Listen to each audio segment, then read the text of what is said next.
lights off, you turn the camera off, and I'll be naked when you come back.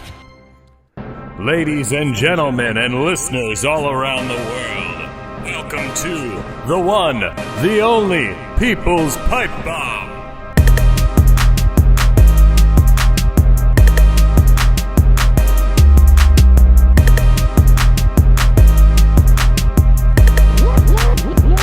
Perfect peach. Great. I love perfect peach.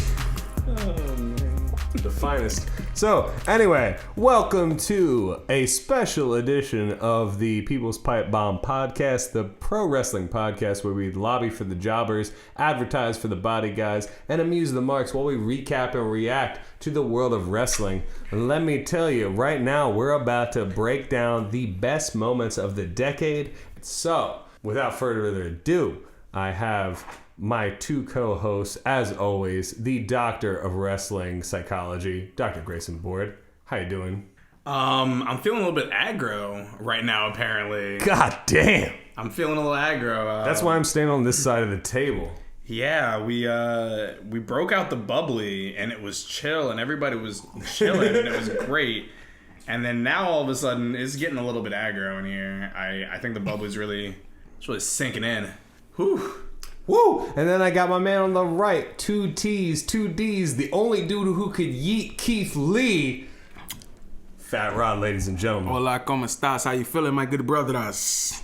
I'm feeling great. Let's talk about the best moments of the decade. Right now we're at the beginning of 2020, the end of 2019, of course, and we came up with a little list of our favorite moments of the decade, and then we ranked that shit. So let's talk about it. We made a definitive list of the top 10 moments of the decade. What you got? All right, so we're gonna feed it this way. We came up with 10 great moments over the last decade, and we have an official top 5 of this top 10. It's hard to rank these, ladies and gentlemen. In no order, we're gonna go over the top 5 that did not make the list first. So I'm going to pass it over to Cole Keith, and he's going to segue us through. All right, so out of the top 10 that did not make the top 5, these are ranked in no particular order. Okada versus Tanahashi, a great rivalry. Basically, the rivalry that made Okada. He came out, Tanahashi's the ace of New Japan, and Okada came out there and really made a name for himself. He was a fucking jobber in TNA, came back to New Japan, and started crushing it, and really made himself one of, if not the greatest wrestlers of the decade, and certainly put his mark on the history of professional wrestling. And it all started with him overthrowing Tanahashi, so that's a great moment right there. Definitely, he made himself one of the greatest wrestlers in New Japan at all times also. Of course. He's not just like one of the decade. Like I got more into New Japan because of like the run that Okada actually went on. He opened up the doors to a bunch of people who didn't really watch New Japan on a regular. Yeah. You know, until they started working with more, I guess, I would say American wrestlers or North American wrestlers. The Gaijin, yeah. The AJ Styles, the Kenny Omegas of the world, yes. That means I watch WWE, right? Next up, we got the Yes Movement. Very important to the 2010s. Daniel Bryan played a huge, significant role in wrestling in the past decade, and honestly, the past 15 years or so between his time on the Indies and coming up to WWE. There's a fucking Meltzer Award dedicated towards him for most outstanding technical wrestler. In many ways, he's going to go down as one of the tops of all time. He's a great wrestler, and him getting over with the crowd was amazing. WrestleMania 30, where he took down Triple H and then Batista and Randy Orton, like he made his own mark in the history of wrestling. Gentlemen? I feel like he showed us why we all need to have a what's that thing called? A union. My fault. I forgot where we're at. Daniel Bryan. Talk about how much you love Daniel Bryan. Oh yeah, I do love that Daniel Bryan. God damn that Daniel Bryan. The damn teeth. I love that beard. I loved him without the beard too. Yeah. Ugh, no. The Yes Movement, man. Yes Movement definitely showed us why we need unions at work. Yeah, for real. Yeah, man. You know, he definitely forced Vince McMahon's hand to change.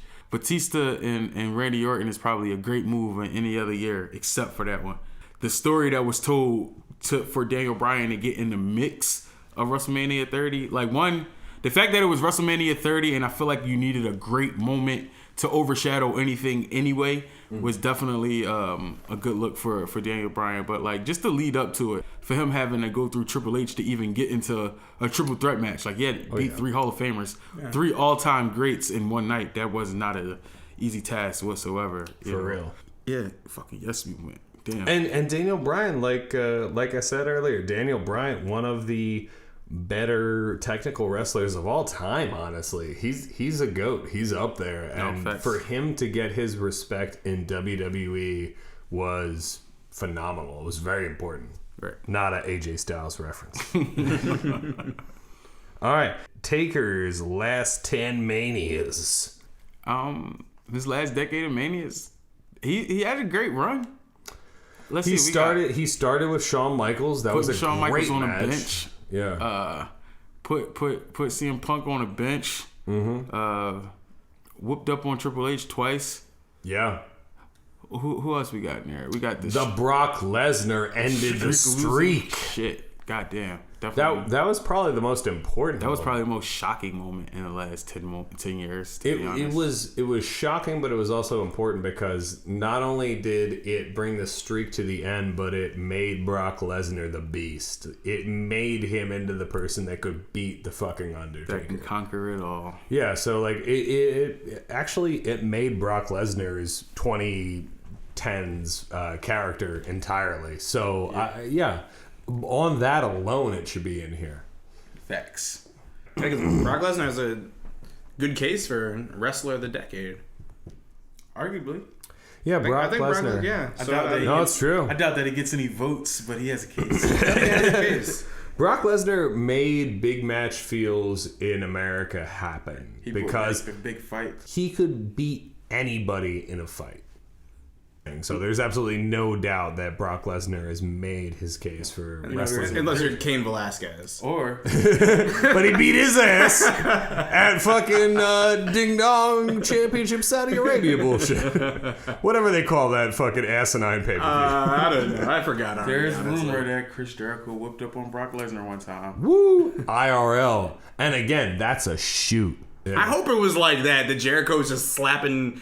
Brock Lesnar around in the back. Just I bet Jericho legit beat up Brock Lesnar. I could see that happening. On that bubbly. Woo! He was off the bubbly. The arrival of NXT is the next moment to note in the past decade. Gentlemen, NXT. Again, here's the thing. We talk about NXT all the time.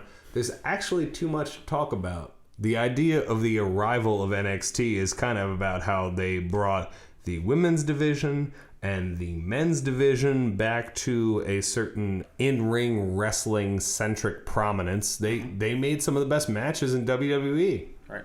It went back to like that old school feel of what wrestling was. NXT to me feels like I don't say mainstreamification of indie wrestling in a bad way, but I really don't mean it in a bad way. But it's a way that WWE can kind of put on indie wrestling type product with indie wrestling wrestlers that a lot of people already know from their Ring of Honors and their TNAs and such. But here's the thing: they didn't fuck it up.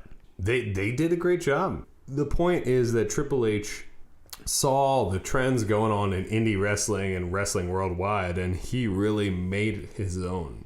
He booked it in a way that made sense in a WWE universe, but also was different and included the talents of indie wrestlers that would not have gotten a fair shake in WWE. Yeah, they would not have lasted on Raw or SmackDown. And in that way, I like that NXT kind of exists in a vacuum up until very recently. Yeah.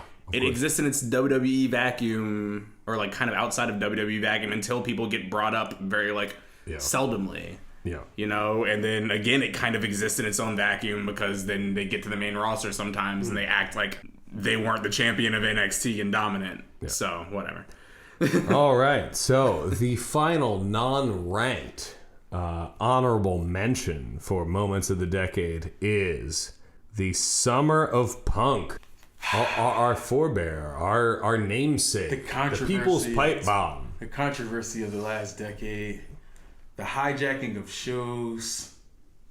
CM Punk is a legend. Oh, absolutely. CM Punk is a fucking legend. Possibly one of the GOATs. I'm going to put CM Punk up there because he's a great wrestling psychologist. He's a great in-ring worker.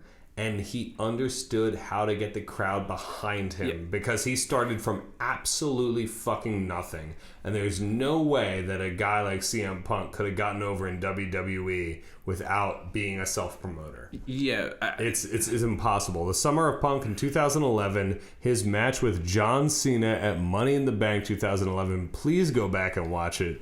I sound like I'm a fucking fanatic. I'm actually not that much of a CM Punk mark. This is how much he actually means to wrestling, in my opinion. He owned the first 2 years of the decade, so he needed to be mentioned. Made me like a John Cena match. Does he need to return to cement his career overall? No. I say no as well. I think if he returns, it's gonna just make things worse. He would Goldberg Undertaker himself real quick. It'd be bad, I think, because I don't think he's been wrestling at all. I don't think he gives a fuck about unless he changed his character. Maybe he could pull a Chris Jericho. He's really good. Himself? He might be able to reinvent himself. Is Punk I don't know. Badass? The fact that he CM Punk is one of the most creative people in WWE in the past decade, so it's plausible, but I don't see it happening. I don't actually want it to happen. I think his legacy,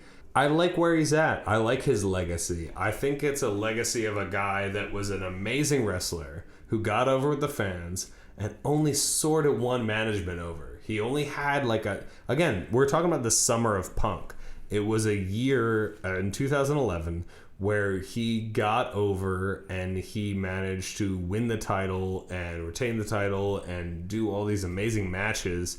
It was just a summer where everybody was behind him and everything worked out in his favor. So that's his legacy, and it's a good legacy.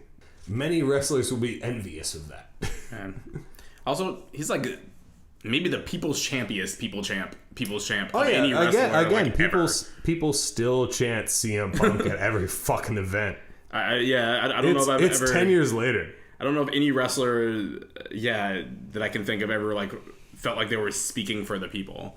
At that time, it's what the WWE needed and the people wanted. All right, everybody. Now we've gotten to the ranking portion. And we're in the top 5 moments of the past decade. Number 5, the Women's Revolution. Talk about it. I'm not mad of it. We got Sasha Banks. We got Bayley. We got Charlotte. We got Becky. Facts. We got Ronda. Talk about them. We got Shayna Baszler. Shayna Baszler. Don't forget about it. Shayna. Put some respect on her name. Io Shirai. We got Bianca Belair on the way. Bianca Belair. We got what's Johnny's wife's name? Candice LeRae. We got Candice LeRae on the way. You say Rhea Ripley already? Rhea Ripley. Have you not got enough of Rhea Ripley already?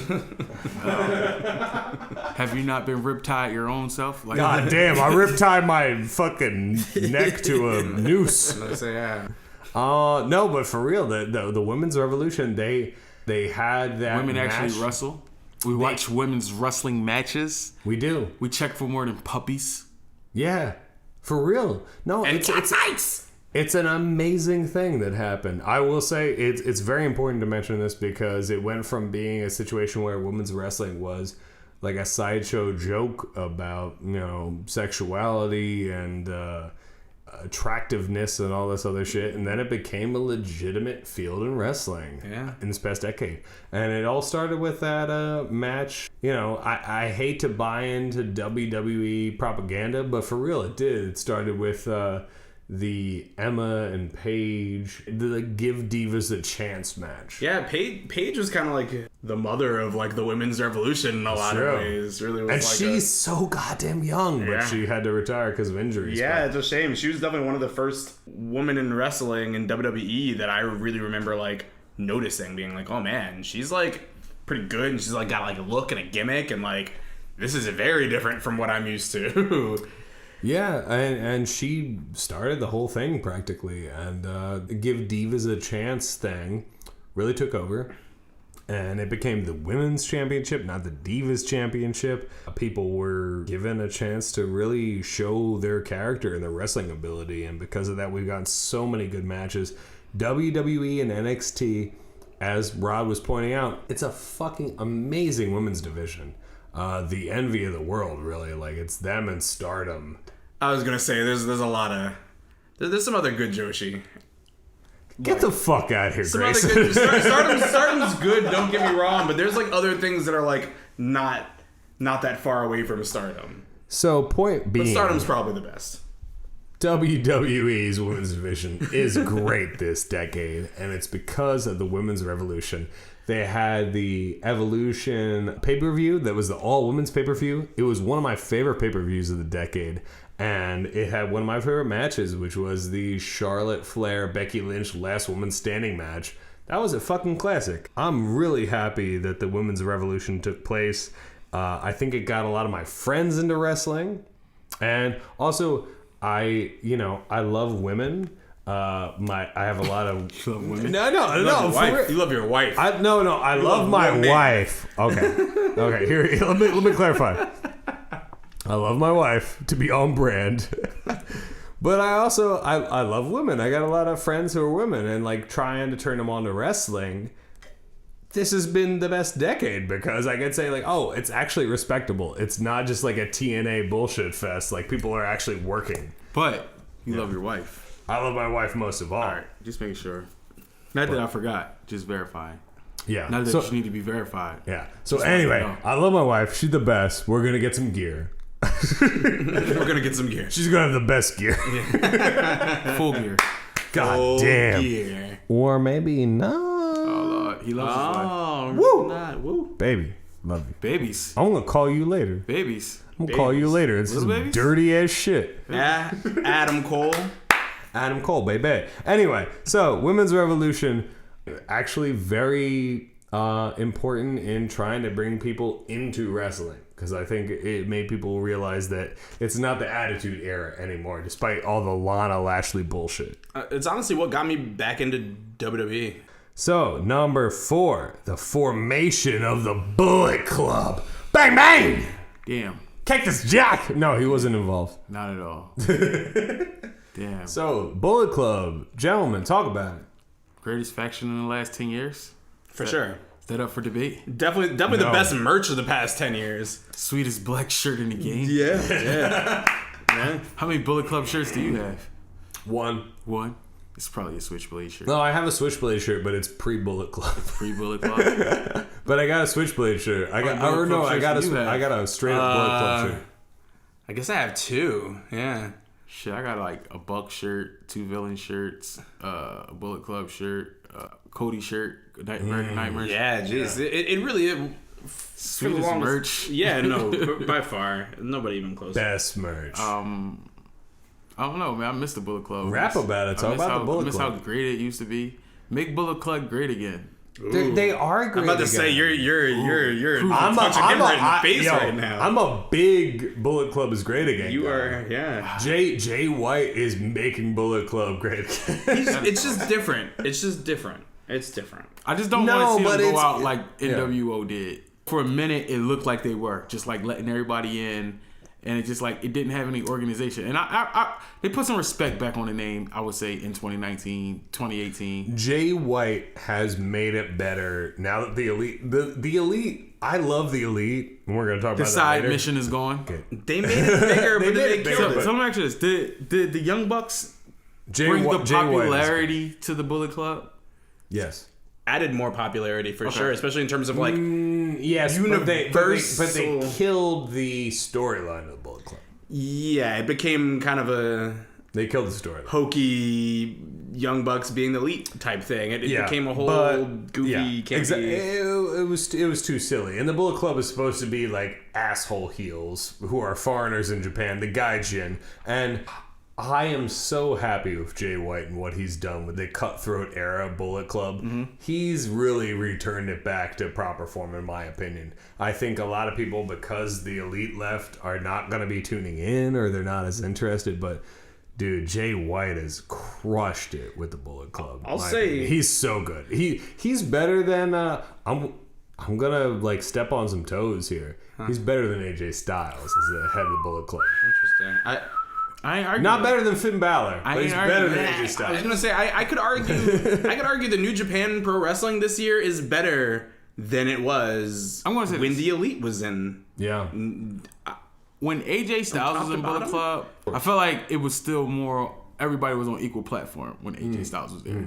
It wasn't like levels to Bullet Club because Bullet Club. I mean, the Elite kind of gave it that Stagger effect. that separation of the NWO feel, like almost like okay, we got the Wolfpack over here. Yeah. We got Black and White over here. Then we got the B Team over here. Yeah. But we all NWO, and it's just like depending on what show you were at or what part of the world you were on, you was gonna get this Bullet Club or that Bullet Club, and it just was like it became a lot. Like I'd rather them not be on the card versus them sending Cody Hall and Tama's brother and not even Tama. It's like I feel like Tama's a legit member of the Bullet Club. Like, well, Tama's the original. Yeah, he's one of the original four, I think. Right. The formation of the Bullet Club was Prince Devitt, aka Finn Balor, Bad Luck Fale, and Tama Tonga, and Carl Anderson, the Machine Gun. It was a great faction. And then they had their second iteration with AJ Styles at the helm. They probably had their renaissance, if you will, under fucking AJ Styles, but Kenny Omega took over when AJ left, and then there was the Elite era, and now they're in the quote-unquote cutthroat era where Jay White is the head, and I'm actually very excited about the Bullet Club because I don't think they're dead. I think they could have totally gotten screwed over, but they managed to book themselves into a place where they're believable again. And the Bullet Club back to their roots. Yeah, back to the roots. They're fucking dickhead heels for real. Like they're not likable or silly. They're just mean. So yeah, Bullet Club is legit. Number 3, Okada versus Omega, the trilogy. Gentlemen. it's what made wrestling great again. Oof. It's what made... Yo, we're talking about a lot of Trump shit. A lot of things were made great again. He ruined making things good again. Or great. It did make wrestling great again, though. It did make wrestlers... God damn it, Trump! It did make wrestlers want to get in the ring and do something great. You know, and not just go in there for a fucking paycheck. Ooh. It looked like it was... Like, a paycheck couldn't really pay them dudes enough for what they did in those 3 matches. One, for what it did for Okada's career. It put him up as one of the GOATs. You know, Yeah, put him in another stratosphere. But even for Kenny, you know, even in a loss and a draw, it just was like, yo. And a win. Oh, you better be able to go all the way because I'm taking you all the way. You're going to need everything you got to get rid of me. You're like, I thought it was no way that Kenny Omega loses that first match. You know, especially him coming off the hype of getting rid of AJ Styles in the Bullet Club. You know, it's like he's pretty much like the biggest thing. He's the reason why a lot of American and Canadian dudes are like checking in to watch New Japan now. He won the G1 going into that, so he was riding a lot of momentum. Yeah. You know, and it just was like, I'm not even... The match was so good, you're not mad that Okada pulls it through. Oh, yeah. You're not mad that it goes a draw after you find out it's a draw 20 seconds later. Draw. Okay, I'm going to say right now, Okada Omega 2, the 60-minute fucking draw was my favorite match because the balls of those dudes to do a 60-minute draw. Like, if you're a wrestling fan, you'll love it. But I think it could win over people that aren't wrestling fans. It's such a good match. It's theater. It's fucking Shakespeare, man. That's a great match. Okada Omega, yeah, that feud really just like changed wrestling. I think brought a lot of people into thinking about wrestling as an art form almost, you know. It sort of brought people back to that whole discussion of the classic Steamboat Flair trilogy or something like that, you know. It really brought people's minds back to the idea that wrestling is a performance art, a theater art, and people were saying, like, this is like the pinnacle of that. Yeah. Okada Omega changed a lot of people's minds. Yeah, okay. I don't really what does I mean. Yeah, just go watch the fucking matches. Like really, like I don't really have anything to really say. Just go watch the matches. Number 2, Being the Elite. Being the Elite's fucking great. I came to Being the Elite late. I started watching it this year, and I watched it from episode 1 to episode like 160 within a couple of months, and I was totally won over by the storytelling. Like, I knew about these guys because I follow wrestling, so people talk about the Omega Okada and all this shit. Like, this happens during the Being the Elite show, but I never watched their origin story. And so watching them, like, go through customs and have to go to, like, TGIF Fridays and having their, like, homie in Japan say, like, fucking like weird shit like Masa just being strange, just like no it's harmful rib.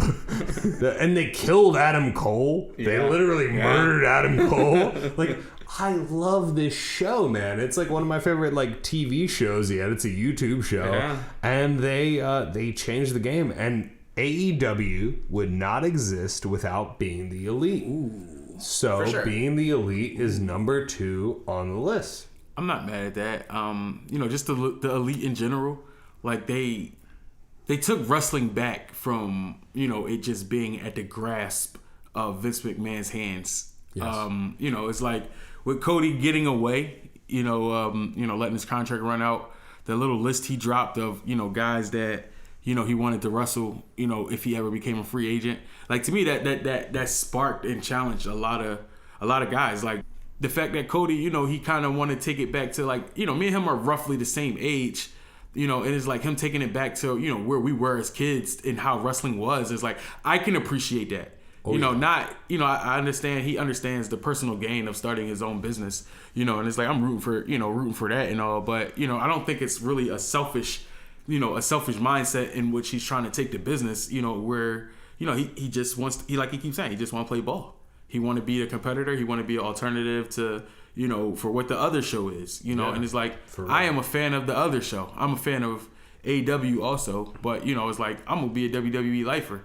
Yeah. You know, and I'm cool with that, you know, but it's like I can appreciate, you know, somebody like Cody trying, you know, to reach out to wrestling marks all around the world. Like, for real, you don't want to just stop at like the one brand and then you're stuck at like, if it's not good, you're not happy. Like, currently I have probably 4, 5, 6, 7 organizations that I could probably watch right now. Mm-hmm. You know what I mean? Just for some good wrestling, you know, and it's like, if I go into binge mode, I might fuck around and watch all your shit. Wrestling's in a great place because of what like Cody and the Bucks did, you know, and even with them developing, you know, guys like Marty Scurll, guys like Hangman Page, you know, like they're not just an elite group of, you know, themselves. Flip Gordon, Flip too, mm-hmm. You know, it's like SCU got a revitalization because of them. You know, the best friends. A lot of the top indie guys are going to, you know, they're going to be able to feed their families with some decent paychecks because of, you know, the vision that the Elite had for wrestling. My favorite angle was Adam Page trying to prove that Joey Ryan was a penis imposter. That shit blew my mind. He's having dudes grab his dick in Japan, and they're like, no, it does not work. Oh, man. The Christmas episode where they have, it's Matt Jackson is putting a dude in a fucking sharpshooter wearing a Santa beard and hat. And then Marty comes into the ring and he says, like, sit on Santa's lap. And then Marty comes in and sits on his lap. And then the crowds, they predict what's going to happen. They start saying, sing a song, sing a song. And Marty Scurll, in his shitty singing voice, sings I Don't Want a Lot for Christmas. All I Want for Christmas Is You by Mariah fucking Carey. Oh my God. It's the best episode in the history of that show. I'm trying to think. Do I have a favorite BTE episode? That's my favorite. There's like 3,000 people screaming "All I Want for Christmas Is You" at Marty Skrull in like Ireland, I think. My favorite episode. And I feel like this was an episode. The invasion episode? No. It was the episode where I like that one. Cody was telling Marty, what if everybody had a club? The villain club kind of like came from that, and it's like, I was like, what if fucking everybody had a club? Yeah. Like, stop breaking everything. Like, certain people can be part of the Bullet Club, but then everybody can branch off. Yeah. Like, it fucking works. Like, it almost was the idea of the NWO. Oh, of course. If it was done the right way, if like it just becoming a brand and everybody branching off, like we could fight each other once everybody has their own thing going on, and it's just like we're under that one umbrella of it's Bullet Club Wrestling. The Bullet Club being the elite, I mean, I don't know, it all kind of ties in together. Being the elite. It's all great being the elite. The Toy Story sketch was great, or the Toy Story joint, that was definitely recently one of the joints I've really liked. I feel bad for people that are watching AEW or New Japan or whatever, following things that they're doing and not watching Being the Elite because you kind of miss some shit. Again, change the way you do it, and you see so many wrestlers now. Again, a lot of independent wrestlers, a lot of wrestlers now really taking that and running with it. So many wrestlers now all of a sudden have like vlog series and stuff like that, and they really built themselves. Twitter, Instagram, like that's how they build a career. Yeah, and I think exactly. I think that the elite really built themselves. Like they would not be nearly. I don't think AEW would have existed without being the elite. Without them building this huge fan base via people kind of getting an inside look into their lives and their senses of humor and storyline, blah, blah, blah, blah, blah, that they can do on Being the Elite. And gentlemen, the number one most important moment in the history of wrestling, fuck the decade, the history of wrestling is the formation of the People's Pipe Bomb Podcast. Woo! Too sweet, bitch. Listen. You're kind of mad. Are they mad? They're not mad. They tuned in, which means you're going to tune in again, and we're going to give you some more great content, and you're going to tune in some more, and we're going to watch some more wrestling, and we're going to give it up to you more great. Yeah, I mean, I'm just saying, like, we did it the best this year. Only in the past couple of months. Like, imagine how much we're gonna rock the world of wrestling in 2020. 2020 to 2030, shit, we own this business. I'm sorry, we're taking over. Listen to me, Cole Keith. People's Pipe Bomb, the finest program in the history of podcasting, and possibly the finest talk show in the history of talk shows. And let me dare say, the finest moment in professional wrestling in the past decade. I agree with everything you just said. Thank you, Rod. Listen.